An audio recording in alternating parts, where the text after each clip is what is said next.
Your small account is not failing because it's small.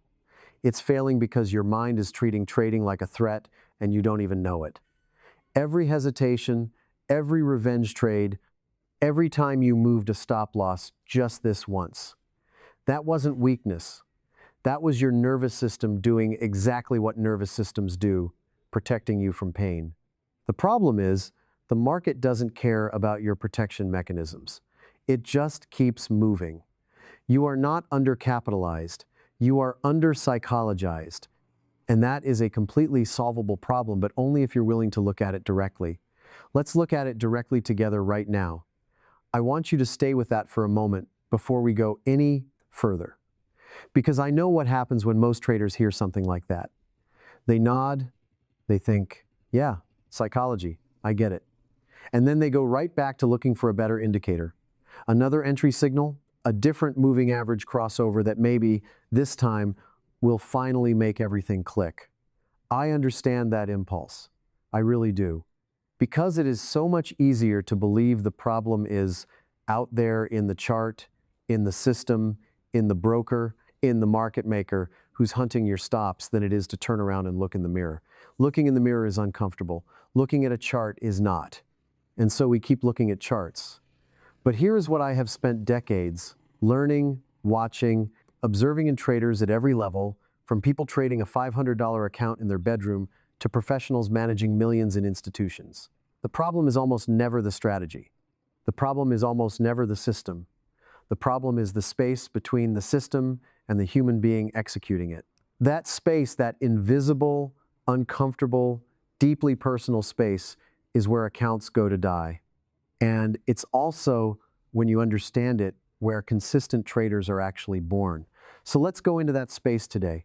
Let's really go in. Because if you've been struggling, if you've had a strategy that looks good on paper, maybe even looks good in backtesting, and still somehow manages to hemorrhage money when you trade it live, then what I'm about to share with you is going to feel like someone finally turned the lights on in a room you've been stumbling around in the dark.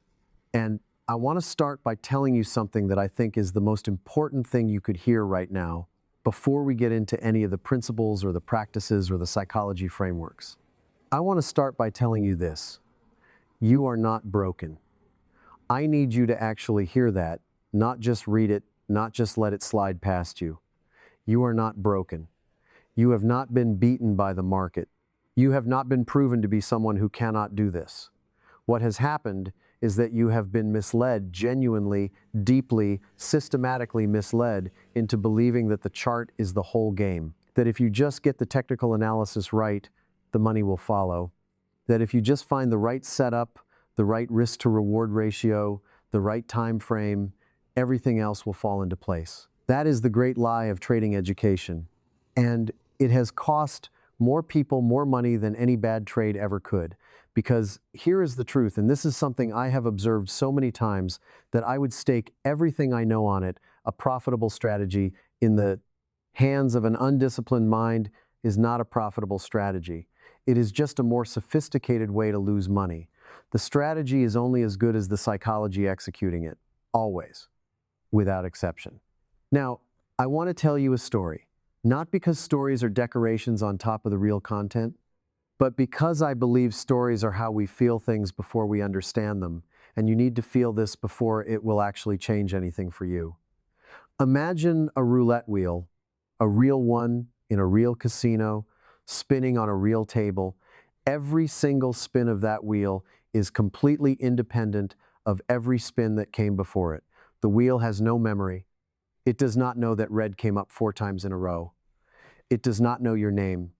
It does not know that you're on a losing streak or that you really need this next spin to go your way because rent is due on Friday. It just spins, and wherever it lands, it lands. Now picture a trader, not a bad trader, actually a pretty good one. They've done their homework. They have a system with a genuine statistical edge. Maybe it wins 60% of the time when tested objectively. That is a real edge. That is something worth having. And they sit down at their screens and they take 3 trades in a row, and all 3 of them lose. 3 losses in a row. Now, statistically, If your system wins 60% of the time, you will have streaks of 3, 4, 5 losses in a row on a fairly regular basis. That is just mathematics. That is just what probability looks like in the real world. It is not smooth, it is not clean, it is not evenly distributed. It comes in clusters and streaks that look meaningful when you're inside them but are completely random in their distribution. But here is what happens inside that trader's mind after 3 losses. The losses start to mean something. The first loss, okay, that's part of trading. The second loss, maybe I'm missing something. The third loss, this strategy is broken. Something is wrong with me. The market is against me today. I should stop, or I should double down, or I should switch to a different setup, or I should just get out of this trade early before it turns into another loss. None of those thoughts are connected to reality. All of them are stories. The mind took 3 random outcomes, 3 spins of a wheel that has no memory, and wove them into a narrative about what they mean about the strategy, what they mean about the market, and most dangerously, what they mean about the trader, about you. And that narrative, that story about what 3 losses in a row means is what kills the edge, not the losses themselves. The story about the losses. Because once you have a story, you start trading the story instead of trading the system. You start making decisions based on what you believe is happening based on this invented narrative about patterns and curses and broken strategies, instead of making decisions based on your actual edge, your actual probabilities, your actual plan. And the moment you start trading your feelings instead of your system, you have handed your edge back to the market. The roulette wheel doesn't know you had 3 bad spins, but you do. And the knowledge of those 3 bad spins, and more importantly, the meaning you've attached to them, is changing your behavior in a way that makes the next outcome even less likely to be in your favor. Because now you're not executing cleanly, you're hesitating, you're second-guessing, you're adjusting your position size based on how the last trade felt rather than what your system calls for. You are a human being trying to operate in a probability-based environment while carrying the full emotional weight of your personal history. That is an incredibly difficult thing to do, and nobody tells you that going in. I want you to sit with that for a moment, because I think there's something in there that might feel a little bit like relief if you let it. It's not that you're weak, it's not that you're stupid, it's not that you're not cut out for this. It's that you are a human being with a human nervous system, a human brain, a human set of emotional responses that were built over millions of years of evolution to keep you alive.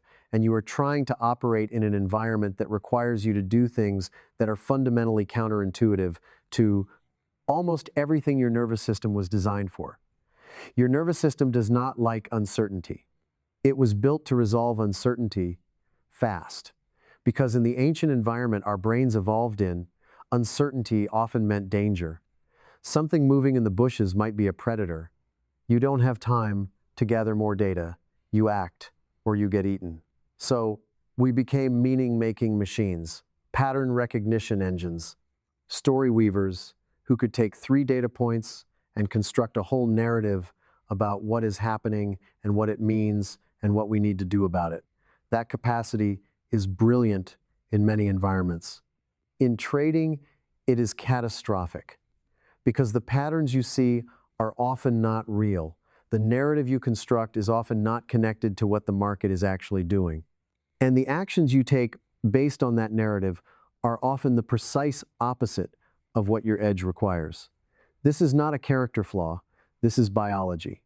And the first step to changing it is not to fight it, it is to understand it, to actually see it for what it is, to recognize the moment when your mind starts spinning a story about what 3 losses mean, and to gently, firmly, compassionately say, that's a story, that's not data.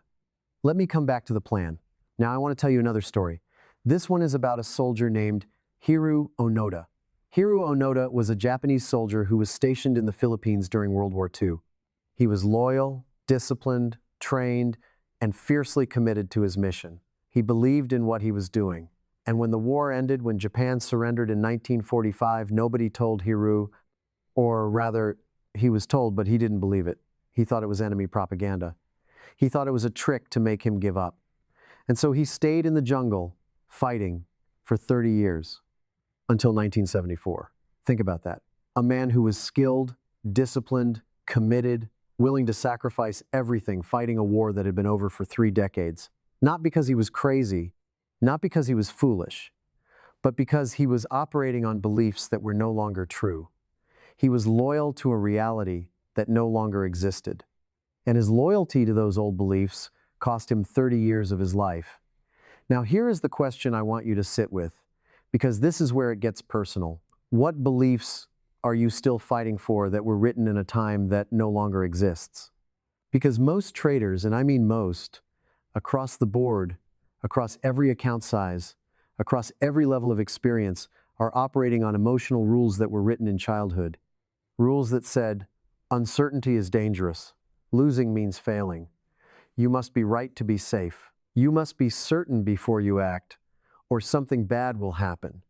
Being wrong means something is wrong with you. Those rules made sense once. They were survival strategies in an environment where adults had authority over your outcomes, where a wrong answer in school had real social consequences, where emotional vulnerability could genuinely get you hurt.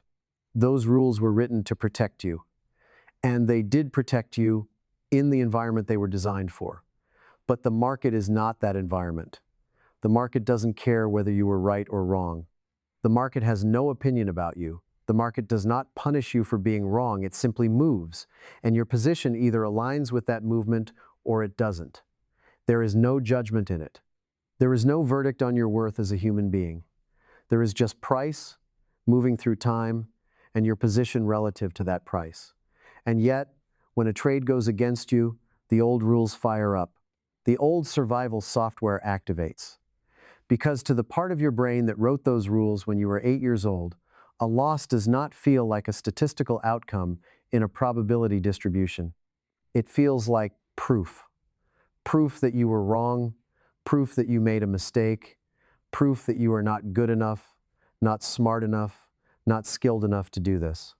And the nervous system responds accordingly with anxiety, with denial, with desperate hope that the trade will turn around, with the impulse to add to a losing position because admitting the loss means admitting the verdict, and the verdict is intolerable.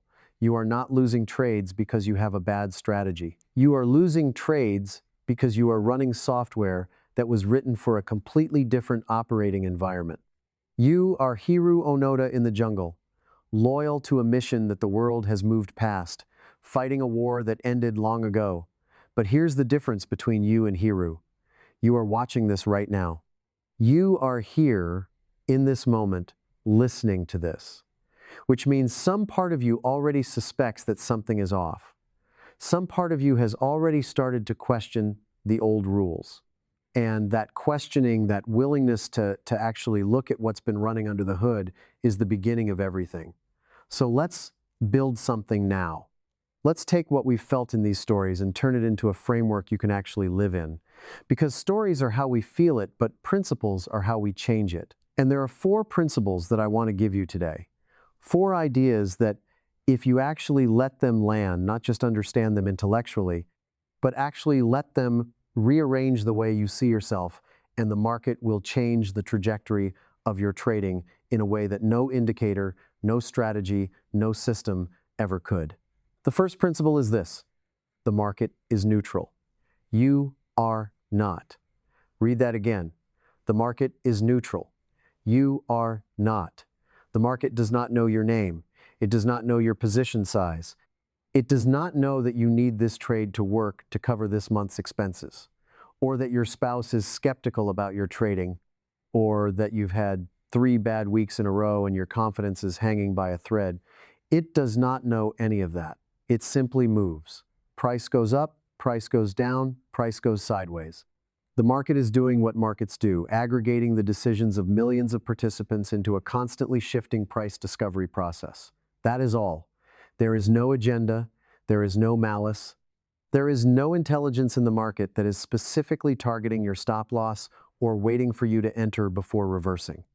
And yet, every emotion you feel while watching price move is real. The anxiety when a trade goes slightly against you, the hope when it starts to recover, the dread when it breaks below a key level, the euphoria when it rips in your direction, all of those emotions are real. They are vivid, they are physical, they are powerful. But here is the thing I need you to understand. Those emotions are yours. You brought them. The market did not create them. The market was just the trigger. The emotions themselves came from inside you, from your beliefs, your history, your nervous system, your story about what winning and losing mean. This is one of the most profound and practically important shifts you can make as a trader. Because when you stop making the market a character in your story, when you stop experiencing it as something that is responding to you, targeting you, testing you, you free yourself from an enormous amount of emotional noise. You stop reacting to a drama that isn't real. And when you stop reacting, you start responding. You start executing. You start making decisions from your plan instead of from your feelings. And that right there is the difference between a reactive trader and a consistent one. Now, here is the paradox inside this first principle. And I want you to stay with the paradox rather than trying to resolve it too quickly. If the market is neutral and your emotions are yours, then your emotions are not evidence about the market. They are evidence about you.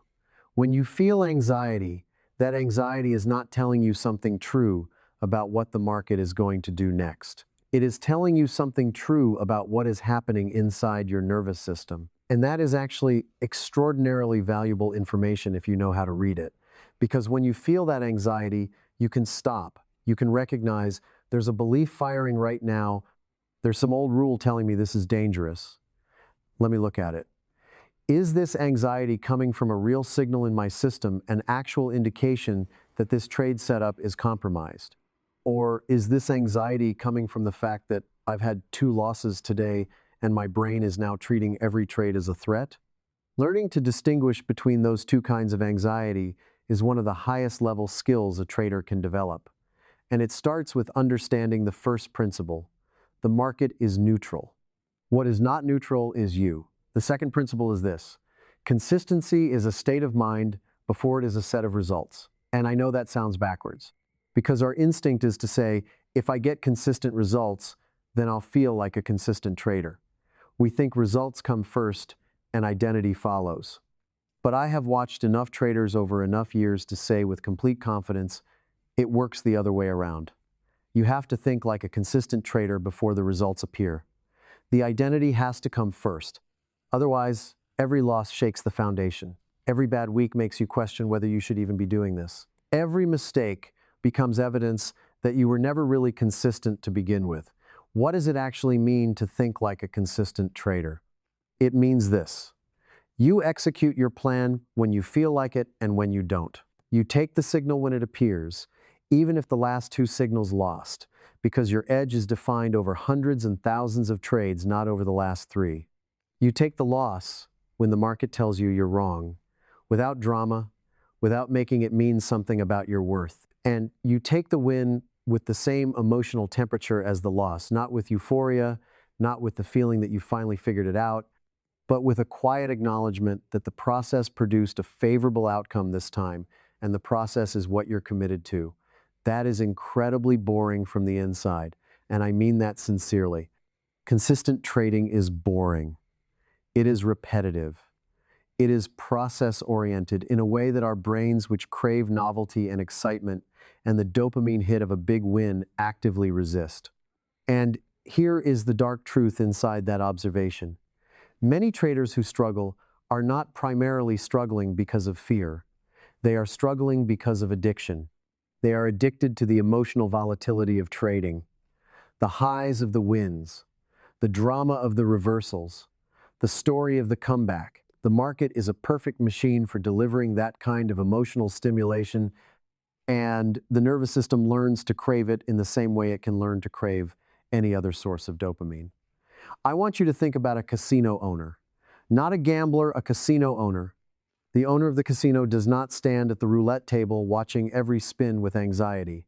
They do not feel their stomach drop when a player wins a big hand at the blackjack table. They do not feel despair when there's a bad night and the house takes a loss.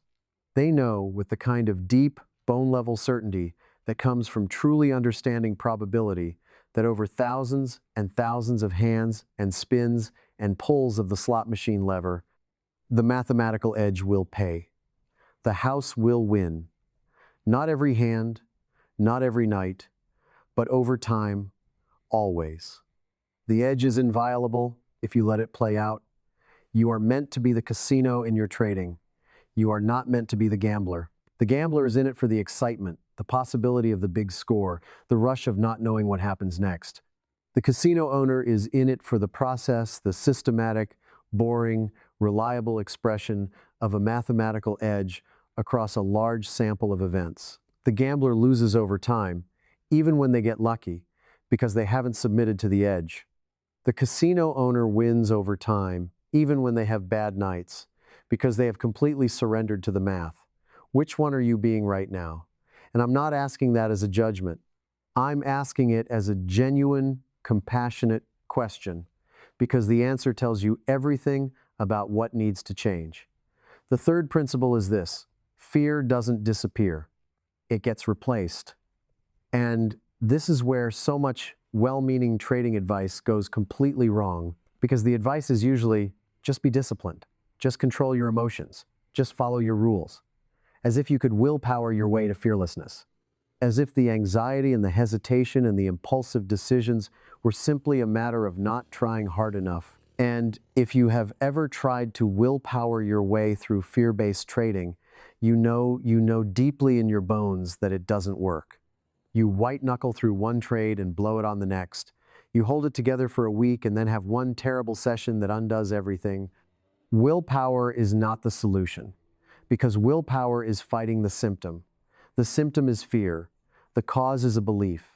Fear is not a random emotion. Fear is a signal. It is your nervous system sending you a message about what it believes is about to happen. And the belief underneath most fear-based trading behavior is some version of this: I need this trade to win to prove that I'm okay. It might not be that explicit. It might be buried under layers of rationalization and technical analysis. But at the root of the hesitation, the position size adjustment, the stop loss moving, the exit before the target there is almost always a version of that belief. I need this to work. I need to be right. I need this to validate that I know what I'm doing. I need this to cover what I lost last week. I need this to prove to myself that I belong here. When that belief is running, you are not trading the market. You are trading your self-image. And the market is an absolutely brutal place to try to manage your self-image. It will not cooperate. It does not care about your need to be right. It will go where it goes. And if your emotional safety is tied to the outcome of the trade, you will make decisions every single time that prioritize your emotional safety over the intelligent execution of your edge. You will exit early to lock in a small win because a small win feels safer than the uncertainty of letting the trade run. You will move your stop because cutting the loss now feels like too much evidence against the belief that you're a good trader. You will add to a losing position because admitting the loss means admitting the verdict. And the verdict is that you were wrong. And being wrong is, at the level of that old belief, intolerable. So how do you replace the fear? Not through willpower, not through discipline alone, through a genuine, deeply held shift in belief. Specifically, this belief: my job is to execute the process. The market decides the outcome. I am not the outcome. Read that again slowly. My job is to execute the process. The market decides the outcome. I am not the outcome. This is not a surface-level affirmation. This is not something you say to yourself 3 times before you open your charts and then forget about the moment the trade starts moving. This is a fundamental restructuring of the relationship between your identity and your results. It is moving from, I am someone who wins trades, which makes every loss an attack on who you are, to I am someone who executes a process with integrity, which means a loss is simply information. Simply one data point in a long probability distribution. Simply what happened this time, with no verdict attached. This shift takes time. It takes repetition. It takes the willingness to sit with discomfort while the new belief takes root and the old one loosens its grip. But it is the only thing that actually works. And once you begin to live in it, even partially, even imperfectly, you will feel something in your trading that you may not have felt in a long time. You will feel something that feels almost like freedom, because you will no longer be at war with yourself every time you sit down at the screen. You will no longer be managing two problems simultaneously, the problem of what the market is doing and the problem of what that means about you. You will just be executing calmly, cleanly, one decision at a time. The fourth principle, and this one I want you to hear differently than you've probably heard it before, is this. Your small account is not your obstacle. It is your teacher. And it is the most efficient teacher you have ever had access to. I know what it's like to look at a small account and feel trapped. To feel like if I just had more capital, everything would be different. If I could just get funded, just get to a point where the position sizes felt meaningful, just get past this stage where every loss feels proportionally devastating, then I'd be able to trade with clarity. Then the psychology wouldn't be so hard. Then I'd be able to execute properly. I want to gently, compassionately, but firmly tell you that this is one of the most expensive lies in trading. Because the belief that more capital will solve a psychological problem is exactly the kind of magical thinking that keeps traders stuck. More capital does not fix psychology. It amplifies it.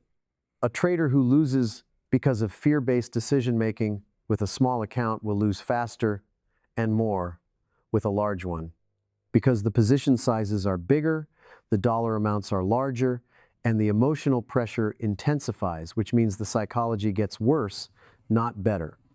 The small account, with all its frustrations and limitations and amplified emotional pressure, is showing you exactly where your psychological leaks are. Every impulse decision you make with a small account is an impulse decision you would make with a large one, just with bigger consequences. Every time you move your stop with a small account, that is a data point about a belief that would cost you far more with a larger account. The small account is not trapping you, it is protecting you. It is giving you a lower stakes environment to develop the one thing that actually matters, the psychological infrastructure to execute a process with consistency and equanimity. The goal of trading a small account should never be to turn it into a large account quickly. I want you to hear that clearly, because that goal, that desperation to grow the account fast, is itself one of the primary causes of small account failure. When your goal is to grow fast, every trade becomes high stakes.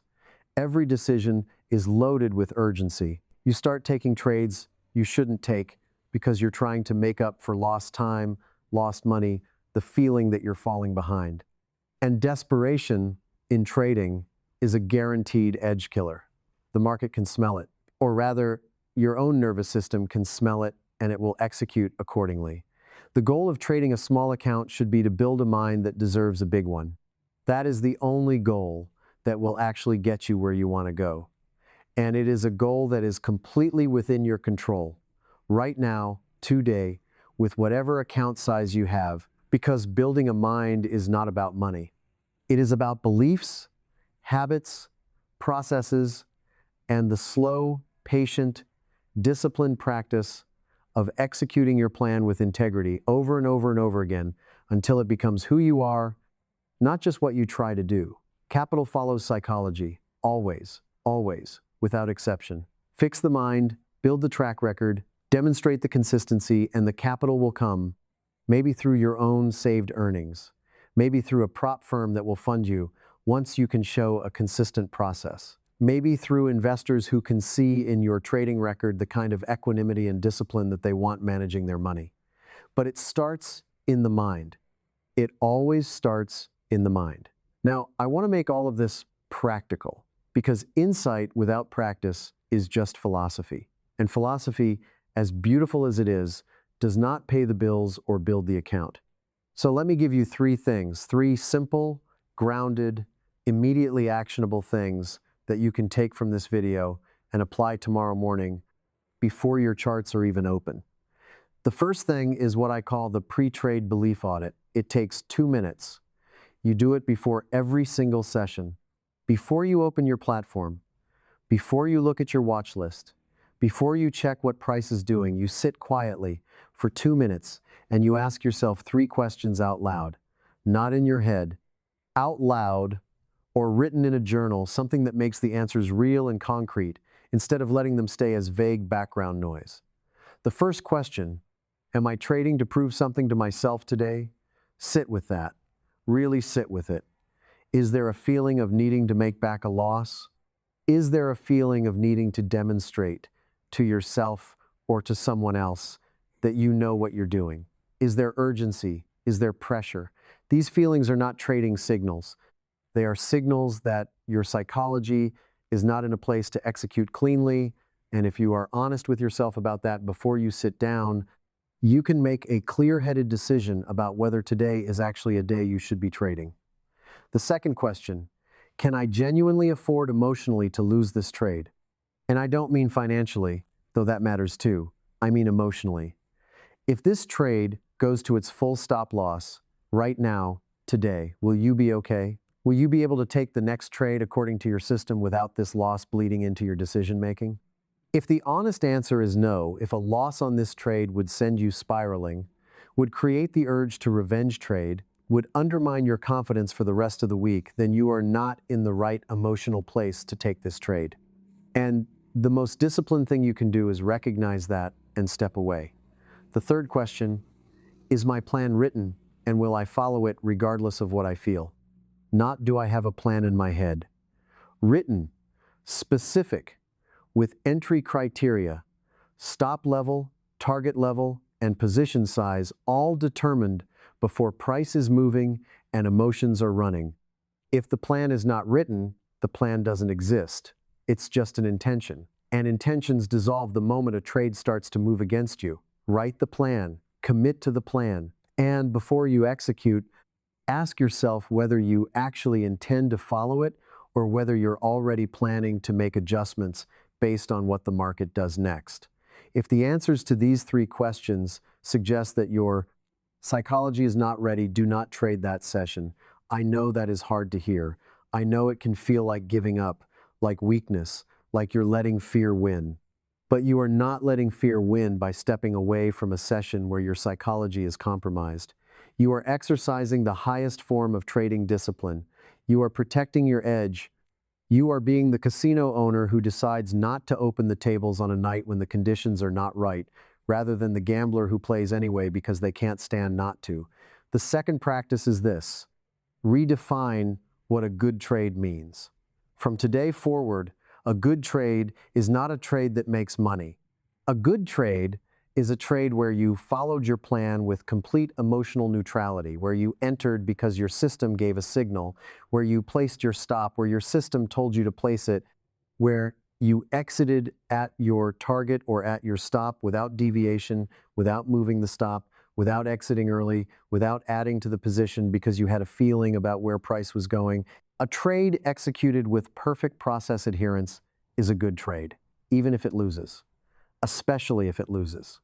Because a loss that was well executed teaches your nervous system something profoundly important, that following the plan is safe, even when the outcome is unfavorable, that the plan can be trusted, that you can be trusted to execute it. Start tracking this. After every trade, give yourself a score from 1 to 10, not on profit and loss, but on process adherence and emotional neutrality. Did you follow the plan? Did you take the trade when the signal appeared without hesitation?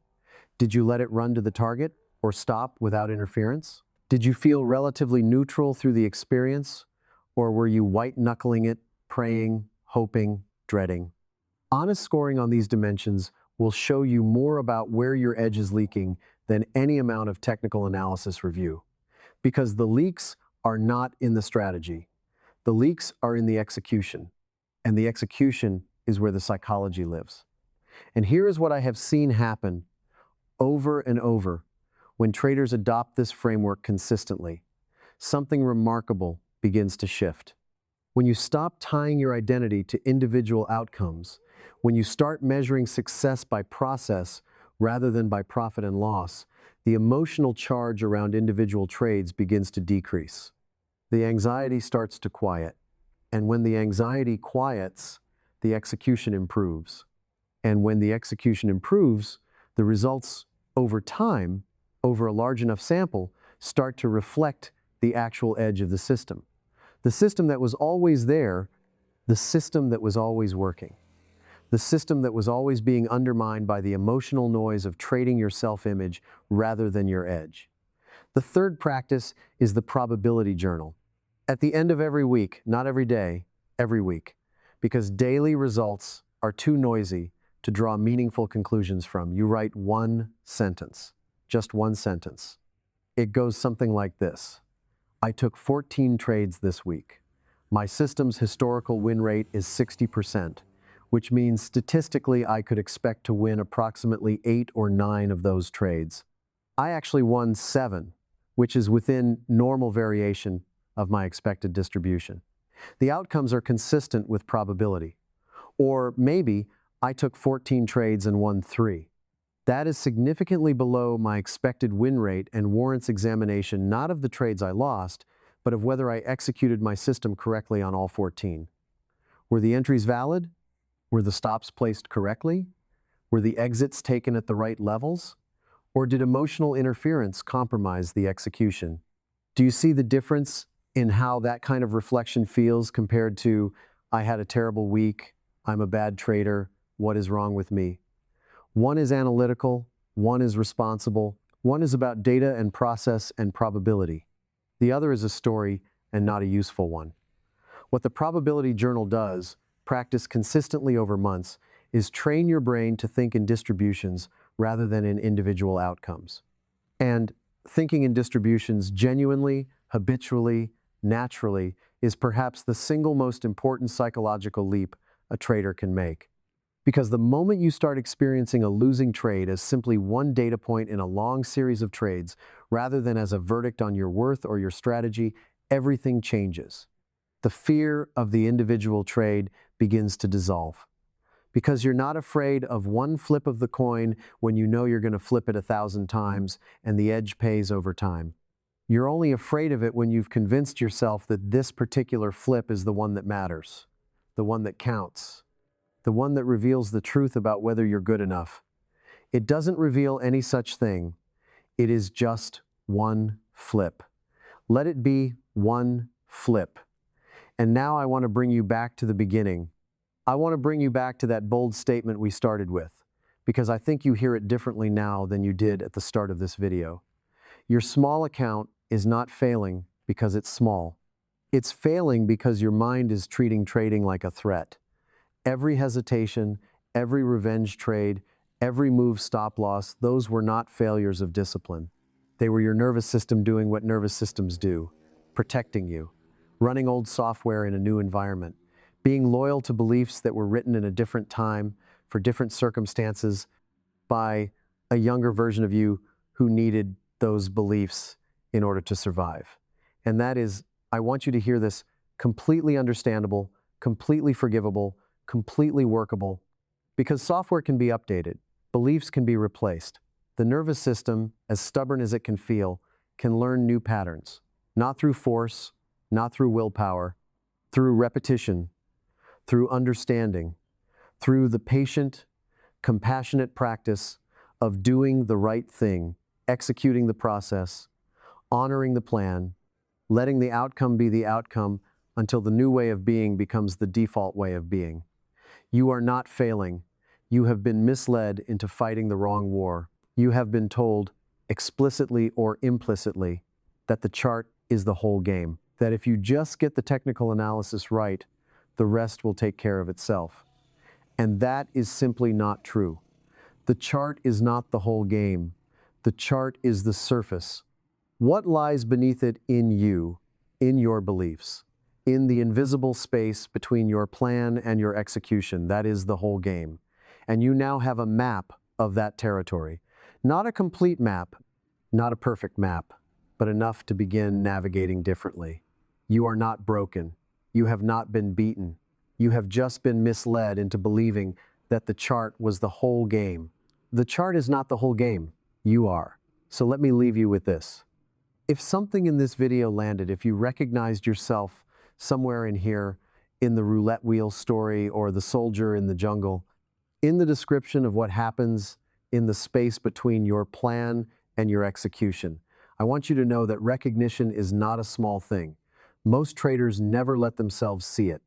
They keep buying courses, keep looking for the indicator that will finally fix everything, keep avoiding the mirror because what they might see there feels too uncomfortable to face.